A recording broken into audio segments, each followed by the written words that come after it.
الشيطان الرجيم بسم الله الرحمن الرحيم وأوحي إلى نوح أنه لن يؤمن من قومك إلا من قد آمن فلا تبتئس بما كانوا يفعلون واصنع الفلك بأعيننا ووحينا ولا تخاطبني في الذين ظلموا إنهم مغرقون ويصنع الفلك وكلما مر عليه ملأ من قومه سخروا منه قال إن تسخروا منا فإنا نسخر منكم كما تسخرون فسوف تعلمون من يأتيه عذاب يخزيه ويحل عليه عذاب مقيم حتى إذا جاء أمرنا وفارت النور قل نحمل فيها من كل زوجين اثنين وأهلك إلا من سبق عليه القول وما آمن معه إلا قليل صدق الله مولانا العظيم. جب حضرت نوح علیہ السلام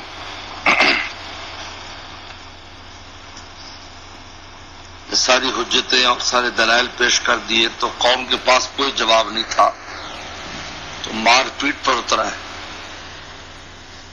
حضرت نوح علیہ السلام کو مارنا شروع کیا. اتنا مارتے تھے اور گلا دباتے تھے کہ بے ہوش ہو جاتے تھے، تو پھر کپڑے میں لپیٹ کر ان کے گھر ڈال آتے کہ یہ مر گئے ہیں. یہ السلام آتے، آپ کے زخموں اور مرہم کرتے، آپ پھر صحیح ہو جاتے، اگلے دن پھر تبلیغ شروع کر دیتے. 950 سال تک یہ قصہ چلتا رہا. آپ نے ایک نسل کی امید پر کہ اس کے بعد اگلی نسل سنور جائے گی، پھر اس امید پر کہ ان کی شاید اگلی نسل ایمان لے آئے، اس پر 950 سال گزار دی. یہ نہیں ہے کہ قوم کی بھی اتنی لمبی عمر تھی، ایسا نہیں ہے، یعنی کئی نسلیں گزر گئی، لیکن جو بھی آتا وہ پہلے زیادہ خبیث اور پہلے زیادہ شیطان ہوتا. آنے بعد والے مارنا پیٹنا شروع کر دیا. بلکہ یہ قصہ امام بغوی نے نقل کیا ہے کہ نوح علیہ السلام دعوت دے رہے ہیں، تقریر کر رہے ہیں، تو ایک بڈھا آدمی لاٹھی کے سارے بیٹے کے ساتھ جا رہا ہے، تو کہتا ہے کہ اس بڈھے کی بات نہ سننا. اس کو کہہ رہا اپنے بیٹے کو، بڈھا کہہ رہا ہے اس بڈھے کی بات تو نہ، دیوانہ پاگل ہے یہ، ہمارے باپ دادا کے دور سے اسی طرح کرتا ہے یہ. تو اس جوان کو سن کر اتنا جوش آیا کہ باپ کی لاٹھی لے کر آپ کے سر پر اتنی زور سے ماری کہ آپ بے ہو کر گر پڑے. بس کہتے کہ یہ جو واقعہ ہوا، واقعات تو روزانہ ہی ہو رہے تھے. اس کے بعد اللہ تعالیٰ کا حکم آ گیا، وہ اوحی الی نوح، وہی آ گئی. بس اب چھوڑ دو، اب موڑے لگ گئے. کہتے اس سے پہلے ہی قوم نوح کی عورتوں کو باندھ کر دیا اللہ نے، ان کے بچے پیدا ہونے بند ہو گئے. عذاب جب آیا تو بچہ کوئی نہیں تھا کسی کا، کسی بچے پر عذاب آیا، کسی کا بچہ تھا ہی نہیں. اس لیے جب عذاب آیا تو سب بڑے تھے، اور اکثر جن قوموں پر عذاب ہے تو ان میں یہ ترتیب رکھی گئی کہ وہ عرصے سے ان کی قوم عاد اور سمود میں بھی اسی طرح ہوا کہ عورتیں باز ہو گئی، بچے نہیں ہوئے، سب بڑے بالغ تھے جب عذاب آیا.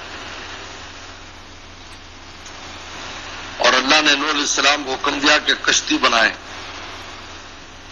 اور نوح علیہ السلام کو جب یہ پتہ چلا کہ اب یہ اور ان کا ظلم و ستم بڑھ گیا، تو وہ دعا کی جو سورہ نوح میں لبی ربی لا تذر علی الارض من الکافرین دیارا، اللہ ایک بھی کافروں کا گھر نہ چھوڑنا. اس قبولیت کا وقت آ گیا، قبول ہو گئی بات.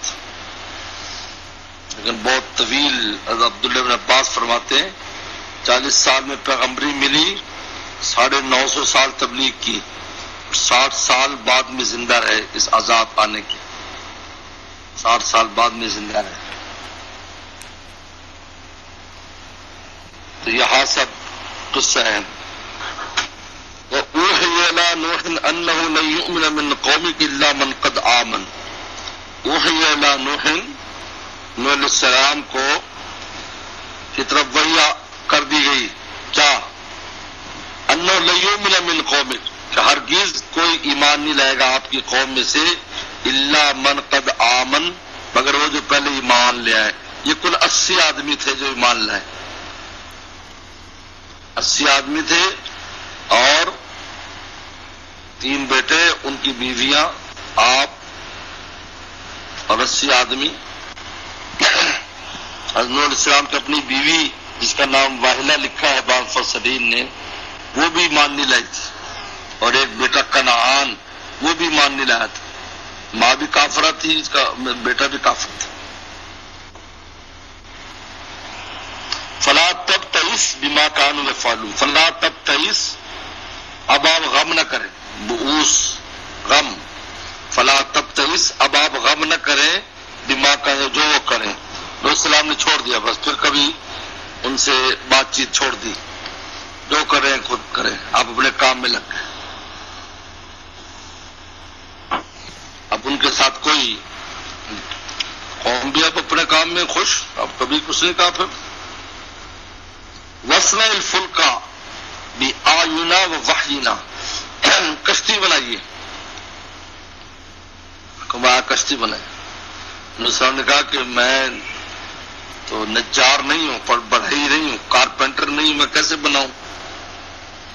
فرمایا کہ نہیں، ہم بتائیں گے، ہم بتائیں کیسے کرنا ہے. سب سے پہلے تو جن درختوں سے بنانی تھی ان درختوں کو بیجنے کا حکم دیا. جب وہ بڑے ہو گئے درخت 10-15 سال میں، تو پھر اللہ نے فرمایا اب اس کے تختے بناؤ. بِأَعْيُنِنَا وَوَحْيِنَا، ہماری نگاہوں کے سامنے، وَوَحْيِنَا، اور ہمارے حکم کے ساتھ. آئے ہماری نگاہوں کے سامنے بناؤ، ہم دیکھیں گے.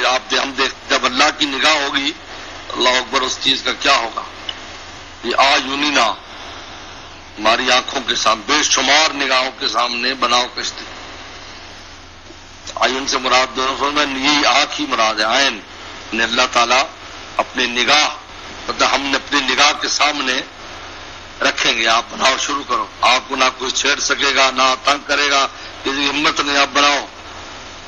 اور وحینا، اور ہماری وحی کے ساتھ، یعنی ہم وہی بھیجتے رہیں گے کہ اب یہ کرنا ہے، اب یہ کرنا ہے، اب یہ کرنا ہے. چنانچہ جبریل صلی اللہ علیہ وسلم کا آنا جانا رہا اس کشتی کے بنانے.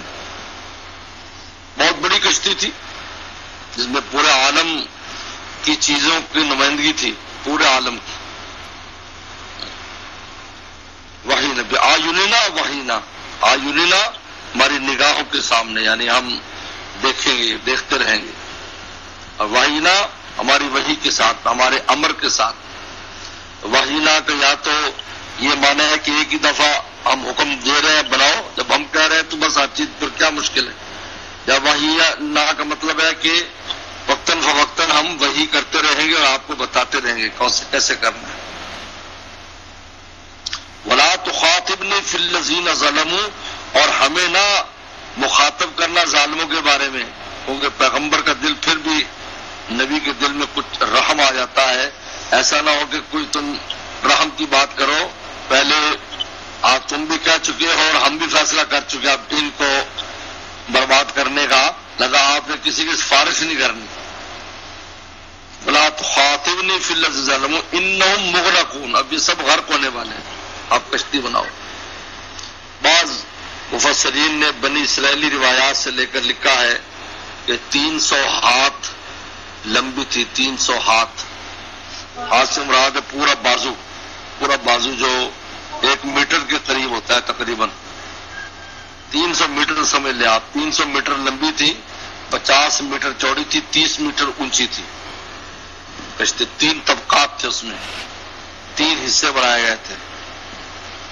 سب سے نیچے والا حصہ جانوروں کے لیے تھا، ہر طرح کے جاندار تھے جس میں، اور درمیان والا حصہ مواشی کے لیے، مویشی جانور جو پالتو ہیں، اور سب سے اوپر والا حصہ انسانوں کے لیے تھا، اور باقاعدہ اس کے اندر کھڑکیاں یہ وہ بڑا عجیب انداز میں اس کو رکھا گیا تھا۔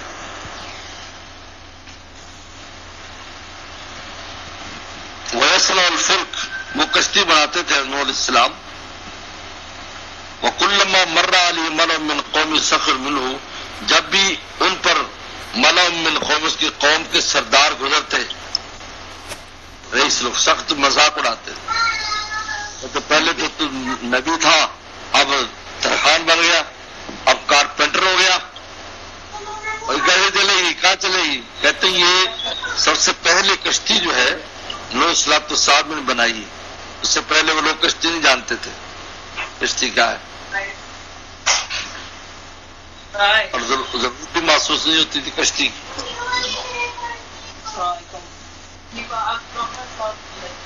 تو اس لیے کشتی کی پہلے ضرورت بھی محسوس نہیں ہوتی تھی۔ ویسے بھی لکھا ہے، یہ سائنس کی کچھ تحقیق یہ ہے کہ سارے زمین ایک جگہ سی تھی اور اطراف میں سمندر تھا، یہ بعد میں زلزلے اور ان چیزوں سے چھوٹتی زمینیں دور ہوتی چلی گئی۔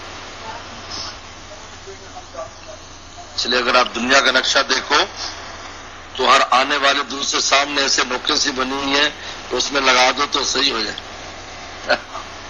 اور استاد ہمیں بتایا کرتے تھے کہ دیکھو اس کو یوں کرو تو ایک جیسے ہو جائیں گے، مل جائے گا آپس میں، مانے کہ ٹوٹے ہیں۔ یہ باتیں کیوں کر رہے ہیں؟ آواز آ رہی معصومات میں۔ تو انہوں نے کہا یہ کشتی کہاں چلے گا، پانی پر گیا، پانی کون سا ہے، یہ کس طرح چلے گی، کیا چیز ہے یہ؟ بہت مذاق اڑاتے تھے اور سخروا منہ۔ لیکن میں نے بتایا نا کہ نوح علیہ السلام نے اب کہنا سننا ختم کر دیا تھا۔ بعد نے کہا کہ اس میں 3 سال لگے ہیں، بعد نے 40 بھی کہا، لیکن 3 سال میں تیار ہوئی ہے۔ قال ان تسخروا منا فانا نسخر منکم، کہا کہ تم ہمارا مذاق آج اڑا رہے ہو تو ہم بھی تمہارا مذاق اڑائیں گے، کما تسخرون، جیسے تم مذاق اڑاتے ہو، آج تم ٹھٹا کرتے ہو، مخول کر رہے ہو، کل تم پر جب عذاب آئے گا تو پھر ہم بھی کہیں گے ہاں بھائی اب کیسا مزہ آ رہا ہے تمہیں۔ یہ فانا نسخر منکم کما تسخرون، جب تمہیں جہنم میں جاؤ گے، دنیا میں عذاب میں اور آخر میں جہنم میں جاؤ گے تو بھی ایمان والے تمہیں کہیں گے ہاں بھی اب کیا کیسا ہے۔ فسوف تعلمون من یاتی عذاب یخزی، ان قریب تم جان لوگو کس کے اوپر آتا ہے ایسا عذاب یخزی ہی جو اس کو ذلیل کرے۔ یہ تو دنیا میں ہوگا، وہ عذاب تمہیں دنیا میں ذلیل و خوار کر دے گا۔ وَيَحِلُّ عَلَيْهِ عَذَابٌ مُقِيمٌ، اور اترے گا ان پر عذاب مقیم، ایسا عذاب جو ہمیشہ رہنے والا ہے، یا آخرت میں، آخرت کے اعتبار سے پہلے برزخ میں پھر دوزخ میں ڈال دیا جائے ان کو ہمیشہ کے لیے۔ وَيَحِلُّ عَلَيْهِ عَذَابٌ مُقِيمٌ، حلول کہتے ہیں حلول اترنا، یحل علیہ اترے گا ان پر دائمی عذاب، دائمی عذاب۔ یہاں تک تو نوح علیہ السلام کے ساتھ جو آخری بات چیت قوم کی ہوئی وہ ہے، یہ آخری بات چیت ہی ہے۔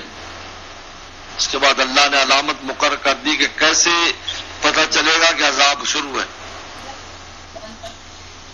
تو اللہ نے تنور کو علامت مقرر کیا کہ تنور میں پانی آ جائے گا، جب تندور میں پانی آ جائے تو اب سمجھ جاؤ عذاب آنے والا ہے، کیونکہ تندور میں آگ جلتی ہے، جہاں آگ جلتی ہے وہاں تو پانی ہو بھی تو خشک ہو جاتا ہے، اور یہ خبر تو زمین سے پانی نکل آتا ہے، لیکن تنور میں جہاں رات دن آگ چلے، اور تنور بھی وہ جو اما ہوا کے زمانے سے ہو، بہت پرانا تنور، اس وقت سے استعمال ہو رہا ہو روٹیاں پکانے کے لیے، اتنا پڑا کوفہ کے باب کندہ کے سامنے وہ تندور تھا پتھر کا، اس میں روٹیاں اتنی قدیم سے زمانے سے روٹیاں لگتی تھیں۔ فرمایا جب اس میں پانی آ جائے، اب سمجھو کتنی بڑی کشتی بنا کے کھڑی کر دی، اب حیران ہے اتنی بڑی کشتی کیا ہے، کس طرح ہو۔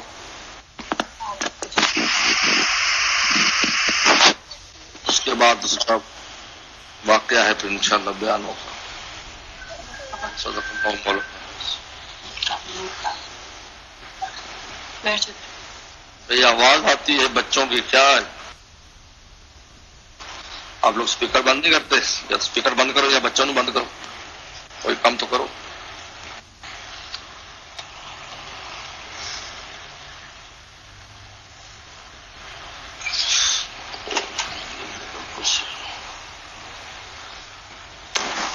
ختم ہو